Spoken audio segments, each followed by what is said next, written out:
متابعينا تحية طيبة، أهلا وسهلا بكم. في هذا المقطع نشرح كيفية حل مشكلة الشاشة السوداء في هواتف سامسونج.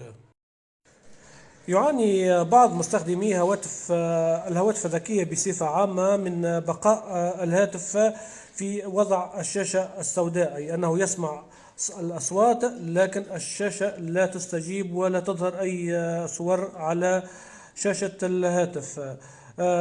هذا الإشكال لا يعني أن الشاشة قد تعرضت إلى التلف وأنه يجب استبدالها، لكن هناك أسباب أخرى ويمكن إصلاحها بالطرق البسيطة.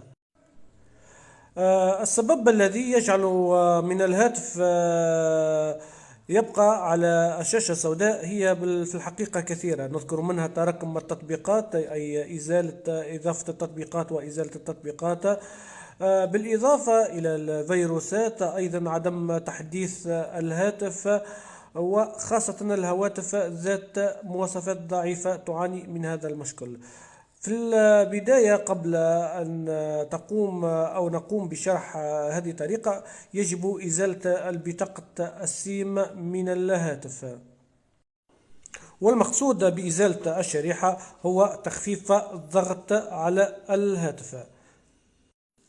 الآن نقوم بالضغط على زر التشغيل وزر تخفيض الصوت معا في نفس الوقت.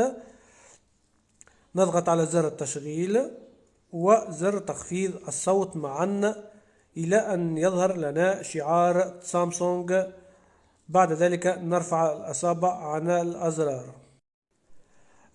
هذه الطريقة قمت بإضافتها أغلب الهواتف الذكية التي تعمل بنظام الأندرويد كحل لمشكلة عدم اشتغال شاشة الهاتف نتيجة تراكم الملفات والضغط الذي يعاني منه الجهاز، خاصة الهواتف التي تأتي برام ضعيفة مثل 1 جيجا بايت أو 2 أو حتى 3.